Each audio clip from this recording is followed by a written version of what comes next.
Everything produced by mankind has a lifespan, but when that span is complete, it's often not the end, but just the beginning of a whole new existence. From destruction to renovation to transformation, this cycle of life, death, and rebirth happens in amazing places called boneyards.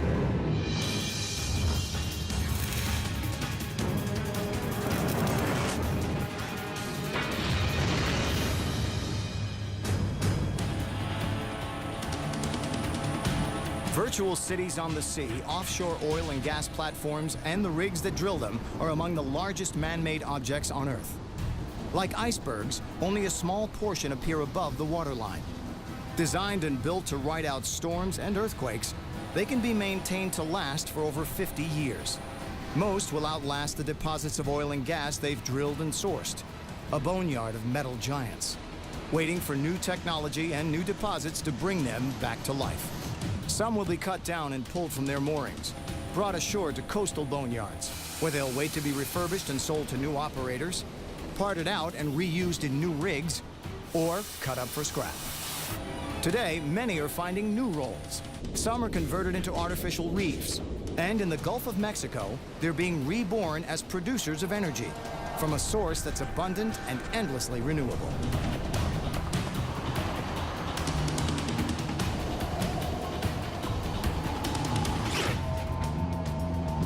Thousands of giant offshore drilling rigs and oil and gas production facilities in the Gulf of Mexico play a crucial role in supplying the energy that keeps America running. But when the oil or natural gas below has been tapped out, or the platform has reached the end of its useful life, its wells must be plugged and the platform removed.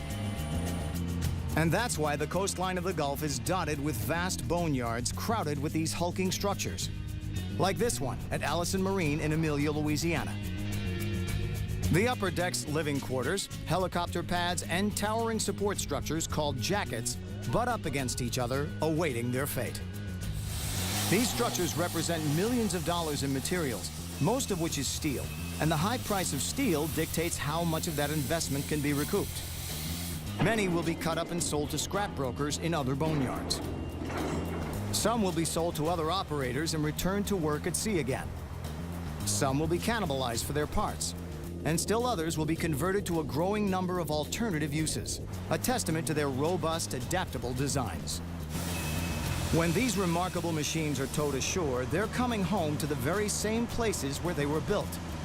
It's only fitting because the offshore industry was virtually invented here on the Gulf Coast, with its industrious, creative Cajun community. There's a tremendous amount of native ingenuity within our facilities. There are no blueprints behind on how to do it. The Cajun ingenuity in the facilities here, we present the problems to our challenges to our people. In turn, they look at what we have, and they end up with a finished product that makes us all very proud for what we do. In the early 1900s, America had yet to complete the transition to the horseless carriage. Yet wildcatters were already exploring methods of drilling for oil offshore. In the 1940s, drillers from Texas and Oklahoma flocked to oil-rich Louisiana, venturing their drilling rigs into the marshes and shallower waters of the Gulf of Mexico. But they soon realized that drilling offshore was a whole new ballgame. When you're drilling offshore versus inshore, it just complicates everything because of, one, transportation and just logistics. Inshore, you may be spread out over several acres. Offshore, you're confined to that one structure. So whatever levels on that structure, you can put everything, which is storage, all the equipment, everything you need to drill that well has to be right there or readily accessible through boats. The early rigs were taking land drilling rigs that you would have in Oklahoma or Texas and place them on small cargo barges, move them out to a location, and you'd place ballast water in the lower hull and have it submerged to the bottom and leveled, and drill wells that way. Using barges, drillers were limited to shallow depths under 20 feet. After World War II, however, drillers redoubled their efforts buying cheap ex-military equipment from war surplus. One of the many support vessels obtained from surplus boneyards was the Navy's LST, or Landing Ship Tank. The vessel made an ideal support boat for the very first tender platform drilling rig in the Gulf, off Morgan City, Louisiana. It was a platform which handled the actual hoisting system, and the support equipment was on a LST vessel. They joined the two, and they had living quarters, areas for the equipment, and finally the drilling rig was on a platform. Although much has changed over the past 50 years, tens of thousands of platforms for both drilling and production facilities have been built using the same basic design: a topsides or deck and a support structure called the jacket. What we call a jacket is actually a template that sits on the bottom of the Gulf of Mexico. After the jacket is set, piling are driven into the legs of the jacket and stick out about 4 or 5 foot out of the jacket. Then the deck section is set and tied into the pile sections. It can be either a production deck or a drilling deck. Production deck normally has a lot of production equipment. Once the oil or gas comes into it, it can facilitate it and get to land bases or whatever the oil company tends to want to do with it. The fixed offshore platforms built at Gulf Island Fabrications in Houma, Louisiana, work in up to 900 feet of ocean. If you were to take a ride offshore, you'd only see about 10% of what we actually fabricate here. The part you see is the big decks, the jackets. The hard work that we put into the facilities, in some respect, is underwater. It's deep sixed. You can see the size of the platform behind me. And again, less than 10% of that will be above water.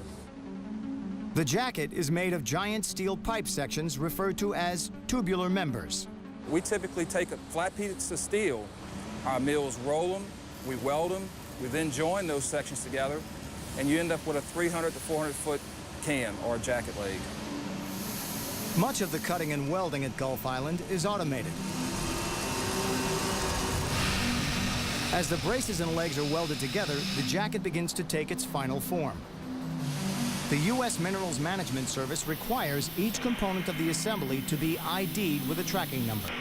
If they get a failure offshore, they have to be able to go back and check if it was a materials aspect, if it was a welding aspect, or what. God forbid any kind of catastrophe that would happen. But they can actually go back and track each weld and each piece of pipe that we used. It's one big machine here. What you see here is it went through the process of our rolling mills to our cutting tables, to our brace cutting facilities, to our welding facilities, into the completed structure you see behind me.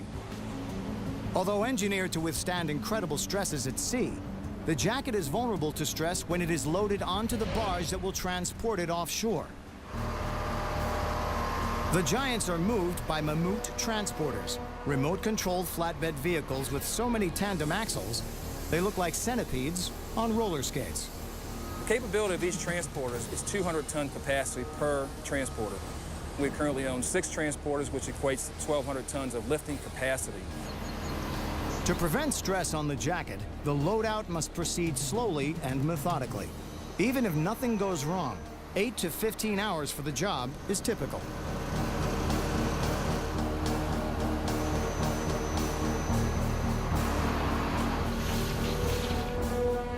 The jacket is pulled onto a ballasted barge with hydraulic jacks called strand jacks. So great is the stress that the steel cable in the operation will never be used again. It goes to the boneyard to be cut up, melted down, and recycled. Finally, the jacket is secured on the barge and bound for its new home. Years from now, after the jacket has outlived its time in the Gulf, it may come back to this yard in Houma, Louisiana, or another nearby. What happens to it next depends on its structural condition and usefulness. We do a lot of refurbishment work. They might bring in a jacket that was set in 200 foot of water. They might cut some out, make it for 140 foot of water or different water depths. They can also add to it, make it for deeper water. But many of the platforms in the boneyard won't be leaving it again until they've been cut up in pieces. Welders dice up the structures, cutting the metal into sections.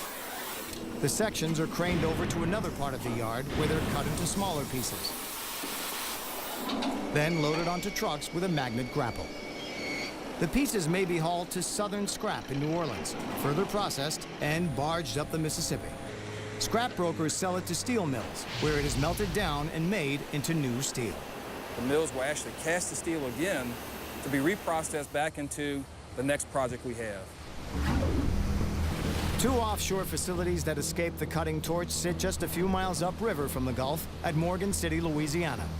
One is a small production platform. The other is an historic drilling rig known as the Mr. Charlie. Named for one of its investors, it was the world's first submersible drilling rig. The Mr. Charlie drilled its first well in 1954, the first of more than 200 in its remarkable 32-year career. When the Mr. Charlie went out, it was the first movable rig, so it was a rig that you could use over and over again. So it just revolutionized the whole industry because you weren't spending $250,000 building a platform for a one-time use. The Mr. Charlie was the brainchild of Alden J. Doc Laborde, a former naval architect. That there would be a better way to do this was obvious to anyone out there, so there was no great stroke of genius. But I knew a little about the water and the ocean and waves and things that I don't think these Oklahoma drillers had much idea about. In spite of all the skeptics who said it would never work, the rig made a huge strike for Shell Oil on its first drilling job. Built for $2 million and backed by the Murphy Oil Company, the Mr. Charlie had accommodations for a crew of 58 and everything else necessary for drilling. The barge was sunk on site, using the weight of the water to help anchor it in place. It was the first step into the deeper water, and it was excellent. You had a lower and upper hull and extension stability legs, and it had what's called a keyway, where you would drill not cantilevered off the side of the vessel, but within the vessel. But by 1986, the Mr. Charlie was outdated. Drillers were using more advanced and efficient technology and moving into greater depths. In the early 90s, Doc Laborde's company, Ocean Drilling and Exploration, ODECO, decided to retire the rig and cut it up for scrap. I just couldn't see any reason to cut up that piece of history. Through Virgil Allen's efforts, money was raised to buy the Mr. Charlie and preserve it for a new life. Today, companies bring their prospective offshore hires to work, eat, and sleep on board for a 14-day trial. It's a 24/7 hands-on experience on a working rig.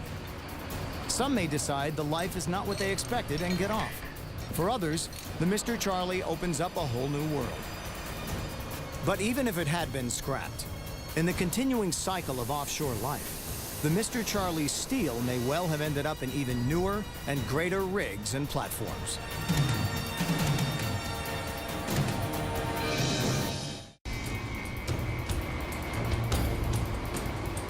Every offshore oil and gas structure is surrounded by potential dangers. Storms, rogue waves, payload stress, accidental collisions from passing ships, and corrosion are just a few of the forces that can mean a premature trip to the boneyard. Following criteria established by the Minerals Management Service and the American Petroleum Institute, the design of each platform must allow for the stresses and hazards particular to its geographic location.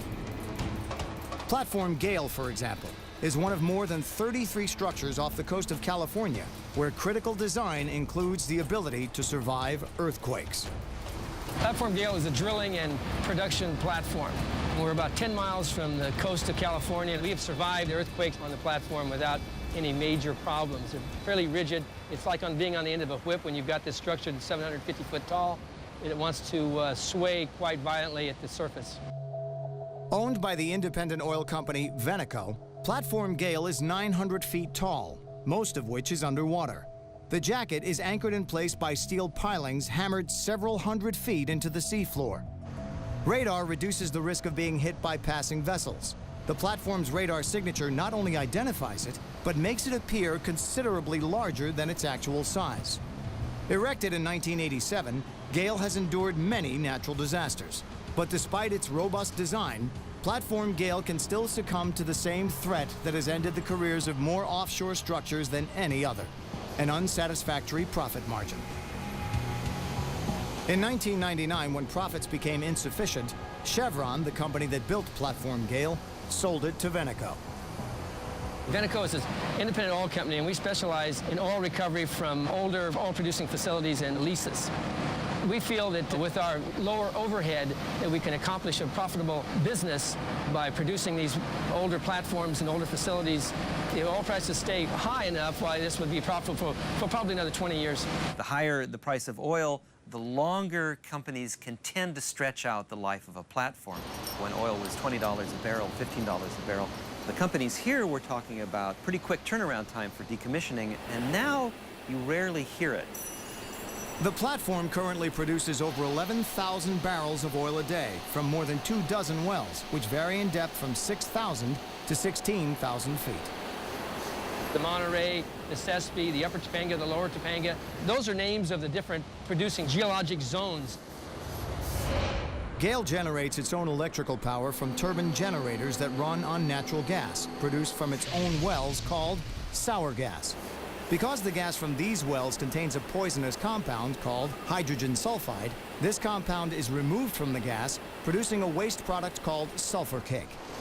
That sulfur is actually a product that we give away to a local company, and it becomes fertilizer. Platform Gale, like most platforms, is a city unto itself. We operate virtually self-contained here. We make our own water from the ocean, desalination units. We generate our own power. We have our own sewage system. And the only thing that limits our stay is food deliveries. Barring unforeseen developments, Platform Gale will be 40 years old by the time it has reached the end of its useful life and is scheduled to be removed to shore.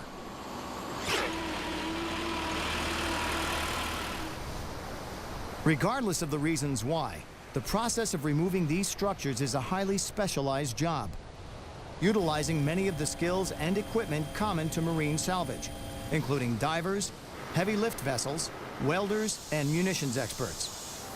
Based in Houston, Texas, Bisso Marine is one of the busiest salvage and heavy lift companies in the Gulf. Bisso Marine is a unique contractor in that we do full-service offshore and inshore marine salvage, wreck removal. We do heavy lifts. We're involved in the installations of structures, servicing structures as they need things over the years. And sometimes, unfortunately, we're more or less like the undertaker, and we have to go in there after a casualty and take the components out, deliver them back to the customer if they choose to scrap them or reuse them. Working with Rowan Barge 415, the crane on Bisso's derrick barge, Boaz, provides the muscle for a wide variety of offshore jobs.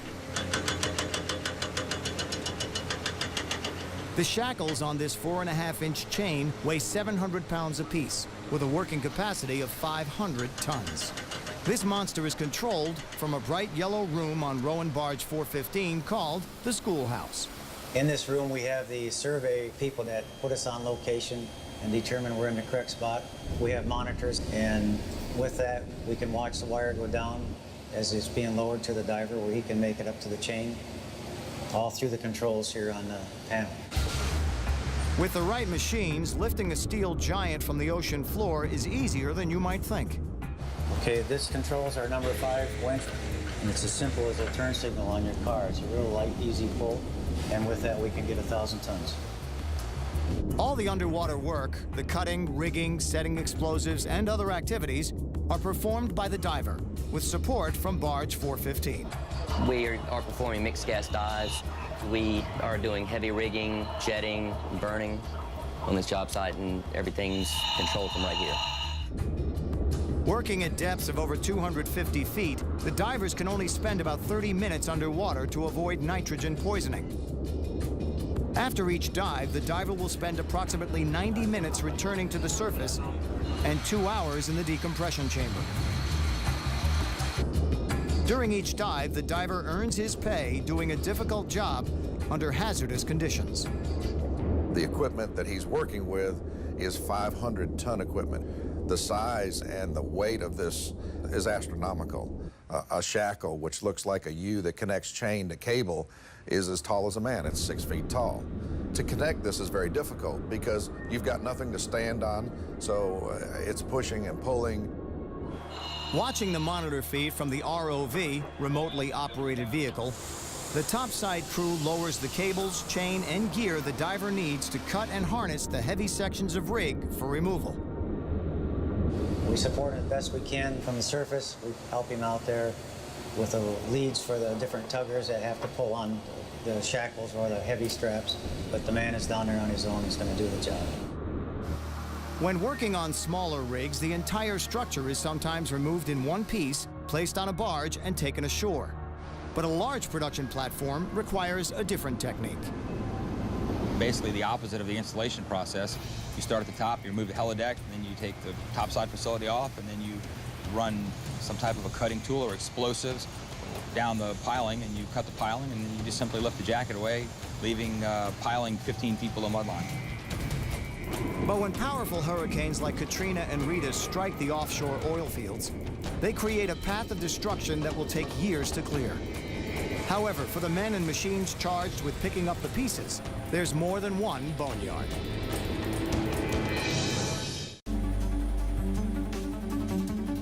In the Gulf of Mexico, there are thousands of working oil and gas platforms, as well as thousands of idle ones waiting to be removed. In some places, the idle platforms represent a visual history of offshore technology. The first platforms were creosoted pilings, and most of those are still standing. They were put up in the late 40s and early 50s. And the next technology was the concrete platforms, which were put up in the middle 50s, and then the steel platforms took their place. The steel had many advantages in the fact that they could be recycled. Working deeper offshore created the demand for different types of drilling and production rigs. Technology advanced. Today, some older rigs, designed to work only in shallow and flat areas of the Gulf, may be idle for months, even years, waiting to be refurbished or scrapped, in the shadow of new generations of stronger, more versatile rigs. We'll sell a rig whenever we feel like it's reached its full maturity and that it will no longer survive the environmental criteria that we're trying to work in. In recent years, however, hurricanes have sent more drilling rigs and offshore platforms to the boneyard than obsolescence, oil prices, or any other cause. In 2005, Hurricanes Katrina and Rita impacted thousands of platforms in the Gulf. Over 100 were destroyed, and up to 200 damaged badly enough to require removal. Drillers were also severely affected. Shortly after Hurricane Rita, between Rita and Katrina, we lost a total of 5 rigs. The Houston-based Rowan companies have been in the oil industry since the 1920s. Today, Rowan operates more than 21 mobile drilling units, or MODUs, around the world. Rowan uses a type of rig called the independent leg jackup. We'll lower those legs, which makes the barge or the hull elevate on those legs. We then preload the rig, which means we add weight to the rig via pumping salt water on board. What that does is it settles the legs into the seabed. Once that is completed, we jack up to a drilling height, which keeps our hull out of the wave action. After the barge is jacked up to drilling height, the weight of the entire structure now rests on huge saucer-shaped feet known as spud cans.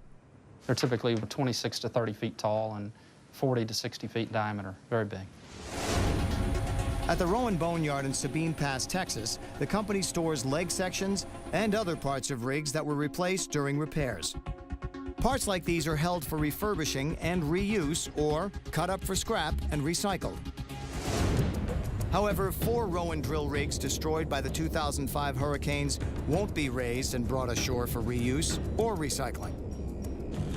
Instead, they'll be cut up where they lie on the bottom and towed in pieces to new locations to serve as artificial reefs. It's a program regulated by the Gulf states and the federal government called Rigs to Reefs. There were 2 general beneficiaries. One, you slow or stop coastal erosion in the areas where the reefs are placed near shore. The reefs that are in deeper water were put into place to allow for fish stock habitat development. The program is managed by each state, which has jurisdiction over the area in which the reefing site is located. Practically anything placed in the ocean acts as a magnet for sea life, and the bigger it is, the more it attracts. Yet the Rigs to Reefs program is controversial. California consistently denies new platforms as well as reefing in its waters, citing environmental concerns as well as questioning claims of benefits to marine life. Are the platforms producing fish or aggregating fish? In California, they do both. In California, they act just like a natural reef. In the Gulf of Mexico, my understanding is that generally the platforms tend to aggregate fish, and they produce smaller numbers of fish. Dr. Love has extensively studied underwater life around the platforms off the coast of California. We use scuba surveys for the first 100 feet. And below 100 feet, we use a little 2-person submarine, which is about the size of a phone booth. But Louisiana, Texas, and other Gulf states see positive results in reefing. to both coastal beaches and marine life and carry on vigorous rigs to reefs programs. The company Rowan hired to salvage and reef its rigs is Bisso Marine. In the Gulf, companies like Bisso are kept busy removing decommissioned and damaged platforms and drilling rigs and placing them in reef sites. Reefing is basically taking something from a location in the Gulf of Mexico where it's typically found to be damaged or destroyed, and then moving it to a location that's been approved by the federal government. Whether salvaging or reefing, for Bisso Marine, the basic process is the same. It really doesn't matter whether you're lifting an abandoned platform or salvaging a jackup rig or salvaging anything for that matter. It's just the act of picking it up and transporting it. Before cutting up and salvaging the pieces of the drilling rig, all oil and other contaminants must be removed. With each piece weighing thousands of pounds, these massive structures must be carefully cabled, chained, and dismantled. For divers, a primary tool is the electric torch. Fed with compressed oxygen, divers use the torch to cut, separate, and remove the pieces section by section. Sometimes there are pieces attached to pieces. If we did not remove those or separate those, it may become dislodged from each other and then falling apart. Each piece of debris must be carefully rigged before the diver can begin cutting, and to facilitate transporting it to the reefing site. This part of the process is critical and differs from salvaging a land-based rig to one at sea. There's just any number of things that can occur in a salvage operation. You know, you're taking something that's designed to be in a normal environment, and you're taking it, shaking it up, and throwing it down with great force to the seafloor in the case of a hurricane, and sort of all bets are off as far as what you find or what you think you're going to find. Sometimes there's damage and debris that you find that is just in your way. You either move it out of the way or cut it out of the way, or sometimes you just work through it. Unlike cutting a rig up on land, which you can cut pieces off and falls on the ground, and you use crawler cranes to pick up those pieces, underwater, it's just a totally different environment. You have to rig up, you have to put chains around the pieces you're going to cut, you've got to make sure they don't fall, and if at that time while you're transporting them, you're over a pipeline or over a wellhead, you could cause damage to something else, and we're not going to do that. Another potential hazard is the possibility of gas from the cutting torch accumulating in pockets of the debris. Prior to making a main cut, he will drill these areas that may cause gas to accumulate. Once he starts cutting, gases will pass through confined spaces and be vented out these holes that he's drilled. If he didn't do that, what could occur is an underwater explosion. It could rupture eardrums. It's not a good place. Today, the crew's efforts are concentrated on freeing one of the rig's legs from the mud of the seabed. It's been difficult removing the leg sections and the spud cans. That's probably been the most difficult effort that we faced through the whole salvage operation. The diver is cutting through the jack-up teeth on a leg. The steel is 5 inches thick. Working at depths to over 300 feet makes the diver's work even more laborious and time-consuming. They have to continually check their cut in between burning rods to make sure they're still in the same location, and they're continuing to gain a little metal fatigue every time they burn a rod out of there. Since Hurricanes Katrina and Rita, Bisso Marine has been constantly salvaging throughout the Gulf. It will take 5 months on this one Rowan rig to recover and reef a derrick, a drill floor, a section of hull, and 3 of the 15 legs and spud cans. They were 140 some odd feet long, so by the time we stood it up and pulled it up out of the mud, we were lifting up about a 14-story tall building. After the leg is pulled free, the crane will raise it from the wreck site. But the leg will remain suspended below the surface as it is being towed to the reefing site 90 miles away. After all pieces of the rig have been removed and towed away, the salvage site must be combed of debris with a device called a gorilla net, which is a large shrimping net with wire through the braided ropes for strength, and they literally drag the site and remove all associated debris within this 1/4 mile radius. Removing a platform and bringing it ashore is enormously expensive and can cost more than the value of the structure's refurbishing or even its recycled steel. In recognition of the savings to the owner by allowing them to reef the rig, states require a donation from the rig owner equal to half of what removing and scrapping would have cost.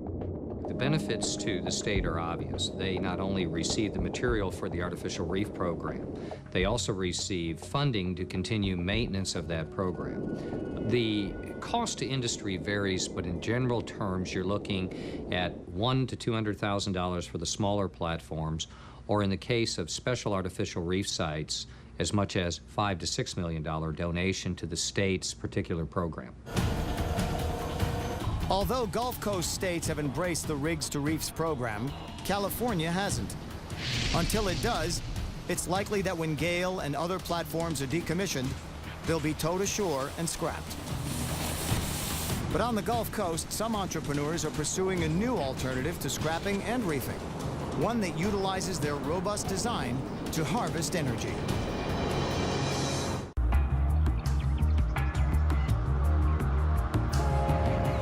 To create new energy opportunities, a Louisiana company is taking advantage of two resources the region has more than enough of: Gulf winds and offshore boneyards.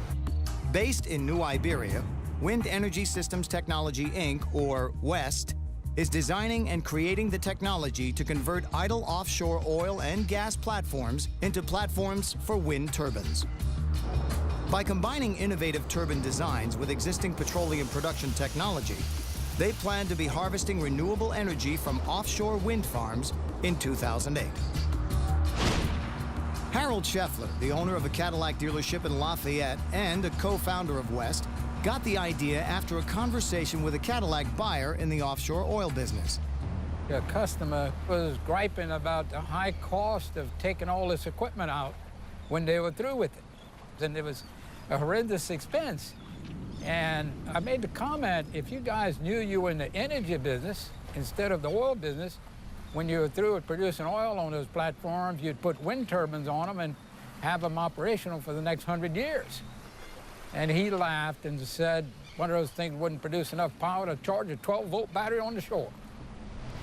Determined to prove his customer wrong, Scheffler sought the advice of a friend with vast experience in the industry, Herman Shellstead.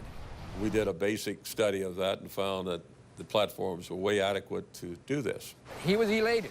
He was saying, wow, what a wonderful thing to do. It could take all our knowledge of 50, 60 years of putting structures out in the Gulf and apply it to a new renewable form of energy. It would keep Louisiana and all the ports and facilities in the energy business, and it would give us some hope for the future. A recent survey by Stanford University studied 1,800 sites across the U.S. for prospective wind power generation. From this, they learned that a potential bonanza of energy existed right off the coast of Louisiana and Texas.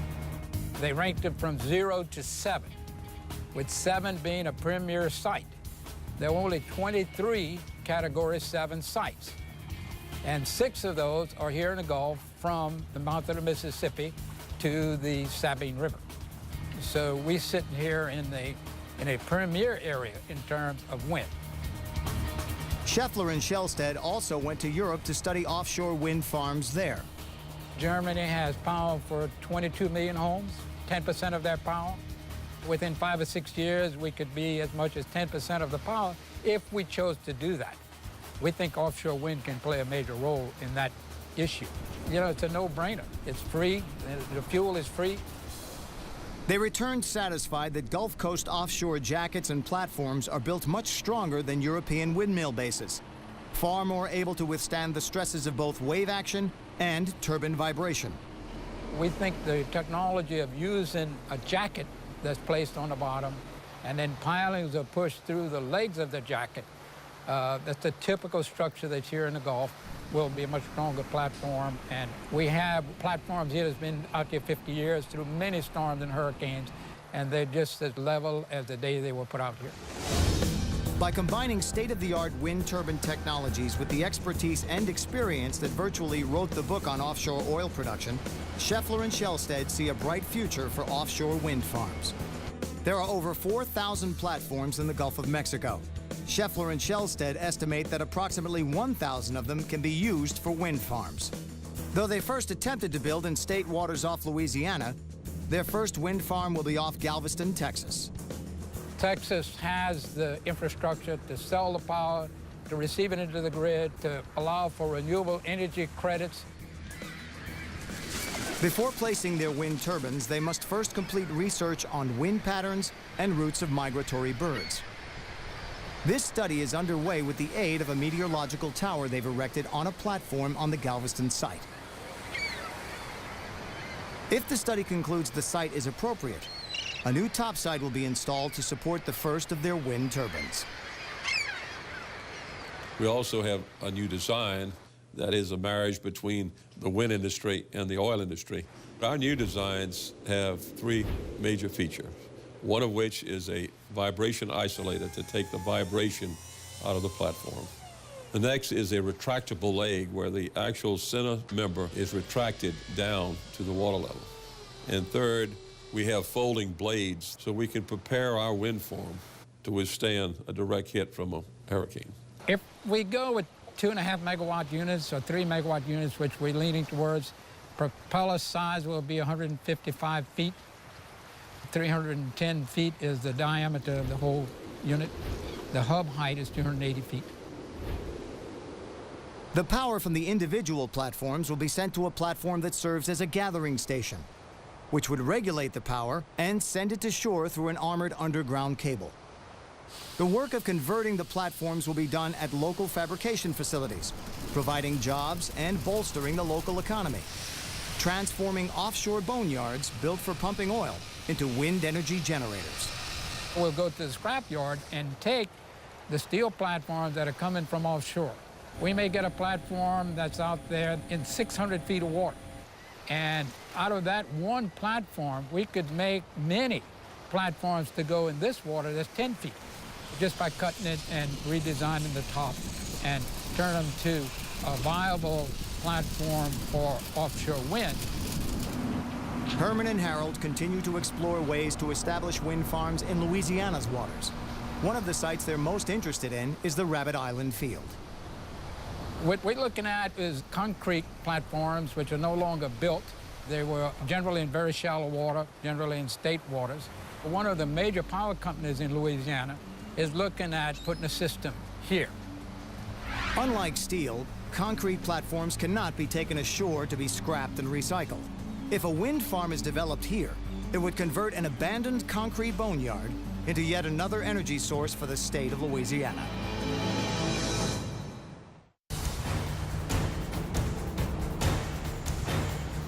In recent years, as idle offshore oil and gas platforms are decommissioned and removed, there has been a unique variety of proposals for alternate uses, some of which have already become reality. The same boneyards where platforms and drilling rigs are being refurbished or scrapped are hard at work converting them to offshore laboratories, radar stations, and diving resorts, even as a base station for an elevator to the stars. It may sound like science fiction, but according to a growing number of scientists and engineers, converted oil platforms could be deployed as a critical component in a new space program unlike any other previously attempted. In this technology, payloads and people would be transported to Earth orbit and beyond by riding an elevator to an orbiting satellite along a tether attached to an Earth station on a converted offshore platform. The space elevator, in simplest terms, has a ribbon with one end attached to Earth, the other end up in space, and it can be ascended by mechanical climbers. It's access to space without rockets. The end of the ribbon attached to the Earth would be anchored to a converted oil platform. With a deck tied to steel pilings driven deep into the seabed, this versatile design would serve as the base station for operating the space elevator. Space travel experts, including NASA scientists, assure us that the dynamics are simple, straightforward, and could work. To deploy the space elevator, you launch a satellite up into orbit, it deploys down a ribbon, you grab that ribbon at Earth, and we send climbers up that ribbon to make it larger, and that builds up the full space elevator. Gravity would pull the ribbon connecting the space station and the former oil platform straight, in much the same way that a string attached to a ball would stay straight if you swung it around. The ribbon is 62,000 miles long, And the only reason it keeps it from breaking is that we're going to be using the strongest material that's ever been made. It's called carbon nanotubes. It's a tubular shape arrangement of carbon, very similar to graphite. And it's pound for pound, several hundred times stronger than steel. And it's much stronger than anything else that's ever been made. The mechanical climbers, or elevator cars, would be powered by electricity beamed up from the Earth station by laser. The energy efficiency of using these mechanical means to travel to space, as opposed to rocket power, could make the space shuttle a thing of the past. Today, the shuttle can launch about 20 tons into space, about the same as a large truck. The space elevator, the first one, the small one, we can launch about 13 tons, and that can go 22,000 miles up, or it can take it further and launch it off the end to Moon or Mars. So we're talking about a system that can take a lot more cargo. And the elevator can be expanded to 20 tons, 50 tons, 100 tons, and take it up on a daily basis. Full program confirmed.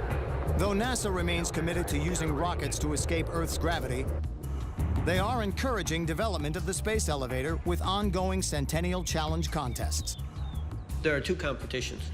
One is a climber challenge, where you build a climber. It has to use beamed power, no connections, and it has to ascend a ribbon in 2007, 100 meters, 300 feet, straight up, and it has to do that in roughly 1 minute. The one who does it fastest with the most payload wins. The other challenge is a tether challenge, and that's to develop the high-strength materials required for the ribbon. It's a high-tech tug of war. You have two tethers, small ones, they pull against each other. Whichever one breaks first is a loser. The NASA Centennial Challenge Office is supplying the prizes of, right now, $500,000 for each of the two events, and it could go up as high as $2 million over the next couple of years. Though many proposals for reusing oil platforms can rely on proven technology, economics are still significant. It costs about $400,000 a year to maintain a platform above the waterline before you can even start talking about making money. So all of these ideas may be great, but the economics may just not be there. There is, however, another frontier for offshore platforms that only Boneyard technology can address: salvaging and removing platforms from deep-sea environments. You get out into 600-700 feet of water, it's certainly possible, but you are limited strictly to saturation diving, which in those depths of water are very lengthy operations and very demanding on the divers and very expensive operations. With oil and gas companies pushing the envelope to depths of 10,000 feet and beyond, future salvage operations will face greater challenges than ever. But with the industry's record of achievement, it seems likely that these problems will be resolved in the same way the offshore pioneers first ventured from land to the sea, by putting cutting-edge technology in the hands of a can-do culture's native ingenuity, and a little help from the Boneyard.